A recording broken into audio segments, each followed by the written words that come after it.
ចិត្តតំណាងបាំងសង្គ្រោះជាតិប្រាជ្ញាមិនគ្មានសាមគ្គីក្រុមនានាសង្គ្រោះបម្រើការពារកម្ពុជាខ្មែរព្រមគ្រប់គ្នាពីមទាសិទ្ធិសេរីឯករាជ្យបូរណភាពអធិបតេយ្យខ្មែរប្រស្រីបដូរផ្ដាច់ថែរក្សាមិនឲ្យបរទិញឈ្លានពានមកត្រួតត្រាសម្បត្តិដូនតាធំធានជាតិខ្មែរព្រះអាទិត្យរឿងបំលឿនកម្ពុជាខ្មែរឯកភាពគ្នាដងស្រាយបញ្ហាយោបាយសេដ្ឋកិច្ចសង្គមអហិង្សាសិលធម៌ថ្លៃថ្លាជីវភាពរុងរឿងใจយើងពូជយើងកុសលយើងខ្មែរក្រមឡានសង្គ្រោះជាងខេមរាបោះឆ្នោតឲ្យចំផ្ដល់អំណាចជូនប្រជាដើម្បីកម្ពុជារួមរស់សេនសានយកគណៈបកសង្គ្រោះជាតិជាយកគណៈបកសង្គ្រោះជាតិជាយកជាប្រកខ្មែរជាយកលទ្ធិប្រជាធិបតេយ្យការពារបងប្អូននៅឃុំតាចេះយើងដីយើងឡើងវិញដីយើងរបស់យើង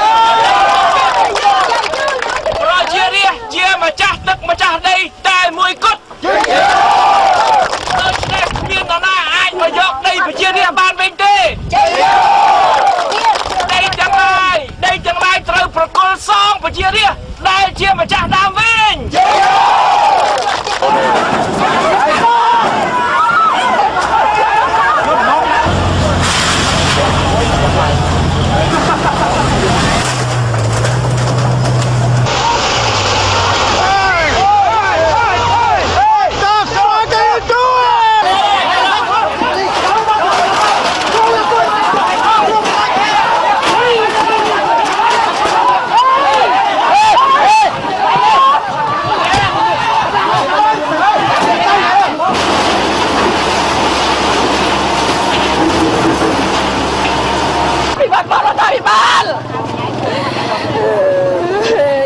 ទាំងអស់គ្នាត្រូវចងចាំថា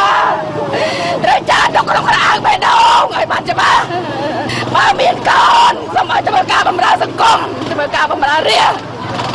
រឲ្យមានឈាមជ័រជាខ្មែរឲ្យចេះស្រឡាញ់ខ្មែរដូចគ្នាក៏មានតែការជិះជាន់កេងប្រវ័ញ្ចគេសង្កត់កាប់សម្លាប់ខ្ញុំជឿចាប់ណាលោកអើយលោកអំពើហិង្សាមកលើរាស្ត្រអ្នកនោះនឹងទទួលទោសតាមច្បាប់ហើយលើកឆាប់មិនឈប់ឲ្យលោកថាគ្រឿងចាក់នេះឲ្យសុំដកពីទឹកដីប្រជាជនមិនដល់អស់បាយមួយឆ្នាំកន្លងមកហើយគឺថាខ្ញុំចង់ដល់រត់នៅកន្លែងនេះឯងព្រោះដូនតាខ្ញុំមកនៅកន្លែងនឹងតបពុកស្ដីទៅហើយអត់ទេអត់មានសុខចិត្តទេព្រោះដូនតាខ្ញុំមកនឹងខ្ញុំមិនទៅណាមកណាទេខ្ញុំសុខចិត្តនៅកន្លែងនឹងមកកន្លែងនឹងក៏ស្បាយចិត្តបាទសុខចិត្តអូយរាល់ថ្ងៃការពារស្អីអត់មានតែការពារព្រំដែនទេរាល់ថ្ងៃពលិធ្វើបាបទៅប្រជាពលរដ្ឋដូចគ្នាទេប្រជាពលរដ្ឋគ្មានអ្វីសម្អាងទេនៅដីស្រែបន្តិចបន្តួចដើម្បីយកចិញ្ចឹមជីវិតរបស់ខ្លួនខ្ញុំត្រូវតែជួយបងប្អូនពួកខ្ញុំជាអ្នកតំណាងរាស្ត្រដែលបានទទួលការគ្រប់គ្រងពីប្រជាពលរដ្ឋធ្វើជាតំណាងបងប្អូនត្រូវតែការពារដីបងប្អូនដីនេះវាមានដំណោះពី3ខែខាងមុខនេះទេគឺតាំងពី2004បាទនេះប្រវត្តិដីដែលខ្ញុំបាទកាន់កាប់តាំងពីចុះពីលើមកតាំងពី79មកខ្ញុំកាន់កាប់រហូតប៉ុន្តែមកដល់ឆ្នាំ2004ប្រាប់តែមានដីការបស់តុលាការដំបូងគេមកបង្គាប់ឲ្យខ្ញុំរុះរើផ្ទះសម្បែងហើយនឹងឈប់ធ្វើស្រែចម្ការនៅលើដីនេះបាទយើងខ្ញុំទាំងអស់គ្នាហ្នឹងក៏បានប្តឹងតាំងពីសាលាដំបងឡើងទៅសាលាដំបងក៏គេមិនកាត់ឲ្យប្រជាពលរដ្ឋទេគេថាប្រជាពលរដ្ឋពួកយើងខ្ញុំអត់មានប្លង់បាទប៉ុន្តែពួកយើងខ្ញុំអត់មានប្លង់មកយើងខ្ញុំបានបាទហើយឯក្រុមហ៊ុនគេមានលុយគេអាចជួលធ្វើប្លង់ជូនពួកគាត់បានបាទហើយឯកសារខាងក្រុមហ៊ុននោះវាមានតែបានអត់មានលិខិតទិញលក់ពីពួកយើង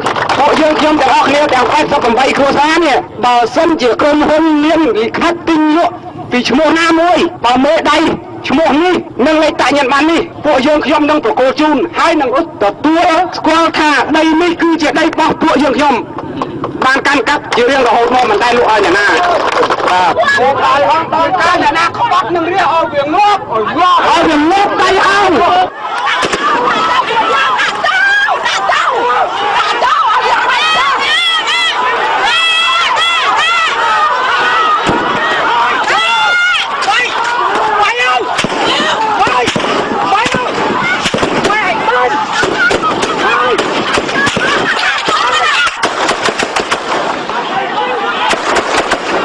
បាញ់កម្រៀបពួកខ្ញុំជាង30គ្រាប់ហើយគេបាញ់របួសស្រីម្នាក់ទៀតតែប៉ុន្តែមិនធ្ងន់ទេគាត់តែកុបនេះហើយខ្ញុំគេបាញ់ដែរស្លឹកតាជាតិខ្ញុំក្តៅ2គ្រាប់បាទកំភ្លើងខ្លីនឹងលោកមេប៉ូលីសពាក់អាវស៊ីវិលមួយគេបាញ់យកខ្ញុំហាច់អាវឲ្យបាញ់ទៅខ្ញុំអស់ស្រ័យខាធ្វើហើយបាញ់ខ្ញុំទៅងាប់ទៅងាប់អស់ទៅខ្ញុំអស់ស្រ័យខ្ញុំទេខ្ញុំអស់ស្រ័យខ្ញុំអស់ផ្ទះខ្ញុំលើណាអាយុធម្មឡាពួកពេកជំនួយណាលោកឯងមកផឹងក្បែរយកដីយកឲ្យចិនឥឡូវនេះប្រជាជនអត់ធ្វើស្រែបាន2ឆ្នាំហ្នឹងហើយប្រជាជនទ្រាំលំបាកវេទនាប្រជាជនលោកគោរបស់បានទិញទួយដែលមានក្នុងខ្លួននេះដើម្បីជួលអត្រាឈូសឆាយឲ្យកើតជាស្រែកើតជាចំការដើម្បីអាស្រ័យផលតទៅមុខទៀតឥឡូវនោះសូមស្នើដល់ឯកឧត្តមជួយប្រជាពលរដ្ឋឲ្យរងគ្រោះដីដោះដូរនេះថាកិច្ចសន្យាថាធ្វើឲ្យប្រជាពលរដ្ឋអាស្រ័យផលត្រឹមត្រូវទុយទៅវិញភ្លឺក៏អត់លើកដីដោះដូរមិនបានឈូសឆាយឲ្យប្រជាពលរដ្ឋត្រឹមត្រូវលោកគុំទាវណាំងសភាអឺរ៉ុបនេះខ្ញុំឈឺចាប់ណាស់នេះខ្ញុំនៅក្នុងខំអមលាក់ឈឺចាប់នឹងក្រុមហ៊ុនលីយ៉ុងផាប់នឹងមកយកដីបងប្អូនរបស់ខ្ញុំសូមឲ្យលោកជំទាវជួយលោកជំទាវសហភាពអឺរ៉ុបសូមជួយបំបត្តិក្រុមហ៊ុនលីយ៉ុងផាប់តែម្ដងទៅដើម្បីឲ្យប្រជាពលរដ្ឋមានបាយហូបវិញចាប្រជាពលរដ្ឋរាប់ពាន់គ្រួសារអត់បាយហូបហើយតំណាងឃុំតំណាងអីហ្នឹងនៅនឹងអត់មានមើលប្រជាពលរដ្ឋទេប្រមូលយកដីប្រជាពលរដ្ឋទាំងអស់យកទៅឲ្យតលីយ៉ុងផាប់តែម្នាក់គត់ក្រុមហ៊ុនដែលគេមានលុយដែលប្រជាពលរដ្ឋអត់មានអីធ្វើស្រែចម្ការអញ្ចឹងខ្ញុំសូមសំណូមពរដល់លោកជំទាវសភាអឺរ៉ុបជួយមិនមកតែខ្ញុំប៉ុណ្ណឹងអត់ទេទេបងទាំងអស់លោករហូតទាំងអស់នេះក្បែរបងខ្ញុំមកដល់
វាប្លន់វាឈូសឆាយផ្ទះខ្ញុំចោលឲ្យខ្ញុំបាត់ទីដំណើរតាខ្ញុំពឹងទៅលើអ្នកណាខ្ញុំប្រាំងរស់ស៊ីទាំងយប់ទាំងថ្ងៃរត់ម៉ូតូដល់ពីដល់បងប្អូនដើម្បីកសាងគេនឹងបានអីលេងវាវាយផ្ទះខ្ញុំទៅចោលតែខ្ញុំពឹងអ្នកណាទៀតខ្ញុំពឹងអ្នកណាទៀតអីលើខ្ញុំចាប់ដើមពីជីវិតសូន្យឡើងតទៅទៀតបាត់ដៃទៅទេឥឡូវខ្ញុំបាត់ដៃទៀតចង់ខ្ញុំដាច់ដៃជើងដល់សុំទៀតឯង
យើងឃើញហើយថា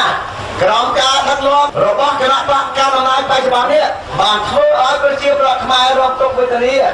បាត់បង់ធនធានធម្មជាតិខ្មែរយ៉ាងច្រើនសន្ធឹកសន្ធាប់ជាពិសេសដីធ្លីស្រែចម្ការរបស់ប្រជាពលរដ្ឋព្រៃឈើបឹងទន្លេបានធ្លាក់ទៅក្នុងកណ្ដាលដៃរបស់ឈ្មួញរបស់បរទេសរបស់ក្រុមអង្គការតែមួយក្តាប់តូចតាមរូបភាពសម្បទានសេដ្ឋកិច្ចនេះនៅពេលគណៈបកសង្គ្រោះជាតិឈ្នះឆ្នោតដឹកនាំរដ្ឋាភិបាលយើងនៅពីនៅផ្សាររឿងឡើងវិញនៅដីសម្បទានសេដ្ឋកិច្ចទាំងឡាយណាដែលប៉ះពាល់ដល់ផលប្រយោជន៍ជាតិផលប្រយោជន៍ប្រជាពលរដ្ឋយើងនឹងដកហូតយកទៅជូនជាតិនិងប្រជាពលរដ្ឋខ្មែរវិញ